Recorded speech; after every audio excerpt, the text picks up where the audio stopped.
muri yeZimbabwe ndadzoka zvekare nema-updates manyama andinogara ndakakubatirai pativhidhivhidhi chenyu paCooligan TV. Tell a friend to tell a friend kuti Cooligan is online. Zvatanga kunakidza iko zvinezvi. A lot is going on. Asi ukuona takutefenura kudai so aiwa tinenge tichida kuti tinge tichionesana ari mangwanani akanaka kudai so vanhu mogara maziva zviri kuitika uri musi weMonday futi 17 August vanoenda kumabasa vari mumugwagwa aiwa ungoziva kuti Cooligan TV yatanga kusparka. Kwidza volume zvako kana uri mota kana uri maheadphones ako, it's okay, feel free, isa seat belt because panapa unozviziva kuti chivhitivhiti chekusparka vanhu. And chinhu chendoda kugara ndazivisa vanhu vakawanda, please guys, number dzeCooligan TV munazo. Even kwangobaya pakanzi Cooligan TV pa channel panapa, kungobaya pa main pamusoro apo unoona pa number dzeCooligan TV. Kune vane vasina vaya takazodziisa pa logo redu, it's on logo. If you check our kamwe ka profile kakadai so pane number dzedu futi papo unodziwana. Vanenge vachida business, those who want to partner with us, garai matibata, tinokuitirai nyaya dzacho tinodzifambira. Vanoda kuitira ma-adverts, garai matibata futi, nyaya dzacho tinodzifambira. Manje unongowa kuitawo zvinhu zvinobatika, unongowa kuitawo zvinhu zvinoita se zvinoonekera muchidhiri chako. Ndegedza ndipinde munyaya muri yeZimbabwe ndisinganyanyise kuirebesa tichinzwa kuti Jesse ari kuti kudii panapa. Jesse ari kutaura zvinhu izvi. Jacinda achiti zvoni, I've watched as Zimbabweans celebrated their prophet saying I will die, and they are eating the prophets up and celebrating my death in advance. A genuine question is, you Zimbabweans are happy to wish me death, and not once have you and your prophets done the same for Mnangagwa. Inzwai statement ika imi msamanyire kungonikirikina muri kuzvinzwisisa here mimi. Hanzi imimi maZimbabweans muri kufara muchindishuwira rufu mimi.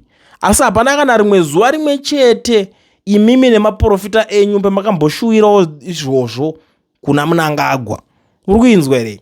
I'm in my country fighting to make it better, and you would rather I die so you can feel sort of victory rather than wish for your oppressor to die so you can go home and live in peace. Really? And you people pride yourselves in being Zimbabweans. It's not Jacinda that doesn't want you in South Africa. It's South Africans. So whether you wish me death or whatever, it doesn't change anything about your situation in Zimbabwe. You are wasting so much of your time busy with Jacinda and South Africa while you don't realize that you are not improving your life or Zimbabwe in any way. Yet eventually going back to Zimbabwe is no longer optional. Ndo message iri kutaurwa na Jacinda achipa kune maZimbabweans kuti mandinyanyira ndazvinzwa asi tiri kuzviona every day. Jesse ngafe, Jesse ngadai so. Yes, zvinobowa, zvinorwadza, zvigamuchirika. Aiwa, there is no way you can't accept all these things man. Uchinziwa wakudzingwa graft rongo. Inozoti vanhu vazhinji ma supervisor man. Vanhu vazhinji manga makutochimhanya chinhu ichi man, uchirowa chi Mr D delivery chachiya uchiendesa mapizza uchiita sese uchirowa Uber man, Bolt yako uchiti kwakabviwa ndokure uchiti ndambosvikawo panzvimbo ndichitanga kushandawo zvine musoro zvinotibatikei nyaya dzacho dzitatichiti makorese takainamatira nyaya iyi kungobudikira hake Jesse achiti ndimukutorera mabasa hamba hambe. It's unacceptable honestly, but on this one panoda kuti timbobvisa pfungwa dzehuku dzedzia titange kushandisa pfungwa dzevanhu tichinzwa mafacts ari kutaurwa naJesse panapa, because inini zvandinozoita isusu manje at the end of the day we are the farmers of the facts. Tinogara pasi toziva kuti munhu ari kuti kudii uyu zvekudzingana nemaZimbabweans atinombopera takazvida kana kahukwana hatidi kudzingwa. Iwe hatina kwatinoenda Jesse, uda kutisiye masasko nani indawa iwo shamwari neacha tinozoiona kupi acha hatigone kudya rice risina acha kaisu wauzvizive here shamwari nemaspasho aya tinenge tichidawo kuti tikarowa chikota chedu tichinakirwa tichitoita yatiri kuita nditi tichiti ukashanda madoro akachipaya vanhu vanodzokera kwatanga unomwa tumbuka uko all those things. I'm joking maZimbabweans, but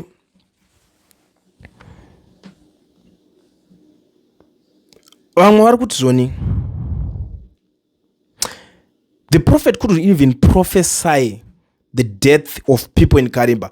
You see, one thing that I know, that prophet in question akachiprofita chikukaribha ini ndogara ndiripo manje ndichidzifambira nyaya dzacho akachiunderline such akandisei kuti akachiprofita because nyaya idzi pasocial media ndoziva hangu most of the times kuti chiorigwa sei chinhu you can easily rig all these things kuti wakatonyora post yako ipapa vanhu nepfungwa dzehukudzi nevanhu idzi vanozongoona post yakatobairirwa vamwe vanotova vakatounderline vega futi kuti waiwodarenda kanyora yakadaiso, and you can easily edit post futi wakatonyora kudhara zvakanaka. After editing that post vanhu havambozvioni. Kudhara zvaioneka because Facebook yaitaura kuti chinhu chaeditwa, but these days zvachinja zvakuti munhu akaedita post hapachabude pakanzi edited pepe, munhu anotongoedita zvakanaka. So it's something chekuti achikwanisa kunge chidadiwa nacho, but I'm not saying kuti futi munhu anenge aedita because zvinenge zvabuda musarudzo. But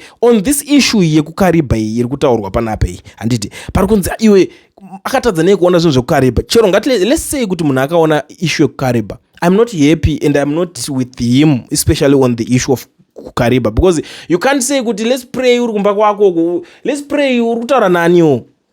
Are you telling us kuti iwo pachako you can't pray for your nation, but uchiona come on guys, pane zvimwe zvinhu zvokuti hatidi kuti tinge tichionesana zvokuonesana zvichitambisana no.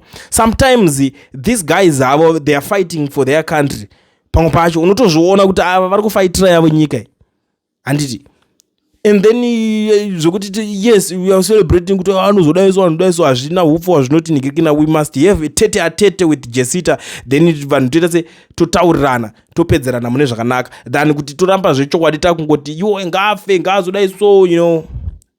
One mubvunzo wabvunzwa naJesi panapa unokwanisa kuvhura pfungwa dzehuku dziri mumusoro mako iwo kuti dziite dzemunhu. Hanzi nhasi muri inamo yakaya mukuchema chikuita kuti vanhu tirambe, because chikuita kuti vanhu tirambe tiri kuti mumadiaspora imomo munana South Africa, Botswana inamo kai hakusi kushandika. Utoti inini ndikunakirwa baba neLondon uchi.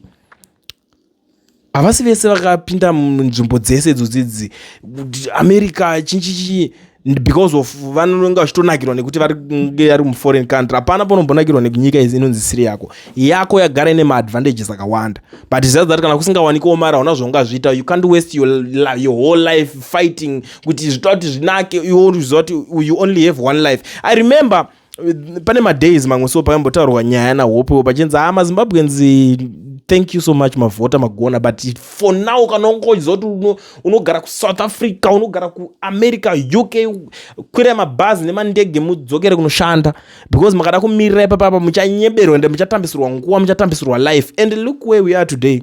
Some people are still waiting for SADC to come back and order re-election in Zimbabwe. I don't know when is that going to happen. I don't even know. But people are still waiting. Some people are still waiting for iripo chapukati to happen. Nasi tikuda kuti chiitika, but Cap 3 yakapinzwa. Sekutamba sekuseka. But not because those guys they are not trying. They are trying. But to someone ari youthful kuti uchiri mochidika una mari, uruda mari yo. Kuti zvinhu zvifambe. Do you know kuti izvezvi panga patora nyaya dzakawanda dziri kuitika. Pakanzi paiswa nyaya idzodzi dzemakebhu what idzi. Paingoda kana munhu just wechidiki anongotora best lawyers in the country. 1 2 3 guys uya kuno ndoda kuti mundimirire kesi yaizvazviko izvi. Chichakadai so icho chichi. Wo challenge mukoti. But ndiana nemari yacho yekuti azviita abike that strong case against those guys. Ndiana wacho nemari kuti akwanise kuholda ma-MPs acho accountable. Ma-MP wacho vatoneta vangoti even kuva vakavhoterwa kwa vakutokangana kuti kubasa vangoti akujecha atidzokereko. But ndoko anenge akanzakira se akavhoterwa. Saka ndopati kuti pfungwa dzehuku dzikambonzi mbichana pombodzokwa kumboiswa panhingirikini dzoiswa pamap chazvo munhu otanga kunyatsodzokwa kufunga zviri straight. You thinking kuti but Jacinta ane imwe nhingirikini yaari kutaura. Yes, ndokumagreener pastors kwacho zvinobohwa, it's unacceptable sha. Takachindashandira zvinhu izvi. Uchishanda from day one. I still remember my days ekuti munhu uchienda uchitanga life uchinogara parobot. Wapinda uchinzi uda basa rechi uchiti rese. not because you are not educated, not because you are not qualified for any job, no, but because unotoziva kuti the fastest money yaunokwanisa kuwana inokwanisa kutowanika kune mabasa anonzi rese because wada kuenda rako chiti particularly inini ndiri chakati ndinoda kuita PA ndinoda kuita office man because uchatenderera maofisi ese uchingodzwa pakatozara baba maCV ako uchadzoka mangwana achijikiswa magwinya achipukutiswa mafuta emagwinya and uchazotsamwa nezvazvo. But vanhu vakatanga uchiti for now ndikutombodai kuti pekutombogara nechikafu saka paroda rese paroda kutombokanywa dhaka panapa then Jesse ozongobudikirwa hake akuti pori kutofunga kuti ndakuda uchishanda ndakuronga manje ndakuda kutanga pamwe kana kuti imba yapa foundation window level then obudikira obva tanga kuti munhu wese abahambe. It's unacceptable, I understand all those things, but panoda kuti patariswe zvinhu izvi kunzi kana maprofita enyu aya vachinyatsonhonga tsono chaizvo vari kutadza here. Muprofita wenyu kana achinhonga tsono ari kutadza kungokupedzerai matambudziko ka one shortcut kwete kumboswera muchida kumbotendera kuti Jesse this kungoprofita kungoti okay because handiti mukuti maprofita ane simba rekungoodha kana kungoudza kana Mwari wacho kuti ngazvidai. Saka vanonzi vari kungoshaya here simba rekungoti uyo wacho uyo ari kukunetsai kandi nditi ari kumukuti ari kuurayiwa nenzara here. Ko matadza here kungoti iye ari kuurayiwa nenzara wacho ngobva angobhabhaiswa. Jesse is making a lot of sense, but it's just that Zimbabweans are not willing. They are not ready for all those things. They are not ready even for the kind of conversation akadaro into make sense chienda kumberi.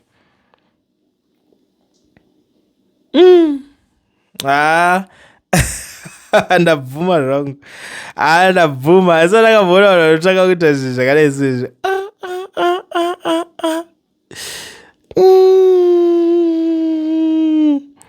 Ai. Right. Pano kuti what century do these people from Zimbabwe live? Could someone please explain to them that these self-professed prophets are nothing more than con artists robbing them of the few cents they have left so they can live in century whilst the members of their cults are starving? They could not tell you how much water is in a 1 liter bottle, let alone make a prophecy. Sadly, all it shows is the desperation and stupidity of a broken people living in a broken nation who rely on con artists to give them hope, whilst to are afraid to challenge their oppressive dictators. This is the real problem. Go fix your countries and you won't need to follow con artists, so-called prophets. Ndo imwe iri kutaurwa nomwe panapa kuti vakomana nyaya dzemaprofits adzo hatingambokwanisa kunge tichidzipedza, right? But panomwe ari kutaura kuti with all due respect my sister, I don't think the intention of the prophecy was to celebrate death, but rather warn you that you have attracted a lot of enemies and be careful both physically and spiritually. I stand guided though. Okay, amen. Mungu arikukorese yaona chiprofita kwana chake to explain kwanaiso papa wangu ataura zvavataura asi zvakutorawo zvavataura zviiswe mucommon sense, so unongona zvingomeke sense vai.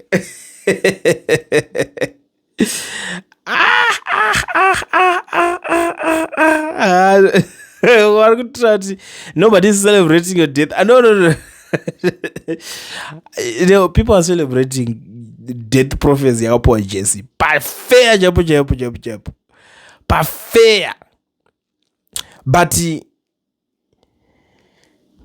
kuzoudzwa chokwadi because iye ari kutaura kuti ini handabasa nazvo izvi zvekuti makati wari kuzofambisa wakati bo zviriko, it's okay, ndinge ndaenda, asi zvazvino kuti inini ndini ndiri kukudzingai ndega. MaSouth Africans ndo asiri kutonakirwa nemi, ndo imwe point yaari kureisa panapa kuti saka sinzi kana uyu prophet wenyu because Jezi ari kutoonesa dzikwe hora panapa. Prophet wenyu kana achinhonga ngangorova profita chake kuna uyu kawa, because that's prophecy yacho inongonanga kune munhu just because atotanga kudzinga vana vekumusha utodzi because of what you are doing. It simply means okay, it's more like a case on its own, honestly.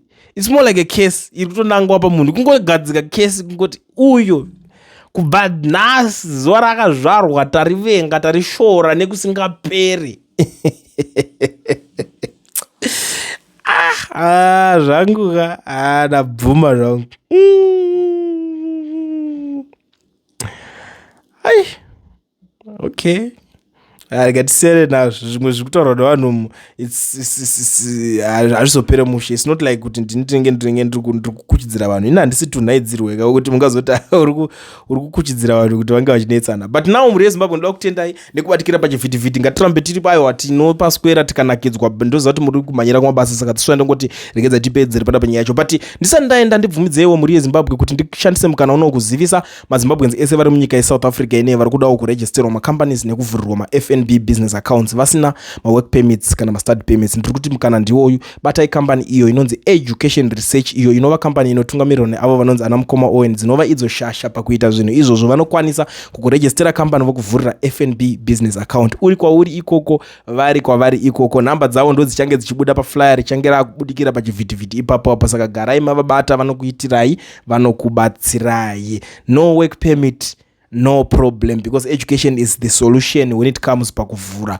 macompany, pakuregister macompany nekuvhura maFNB business accounts, as long as une passport chete. Gara wavabata, as long as passport yako iri valid chete ka vabati.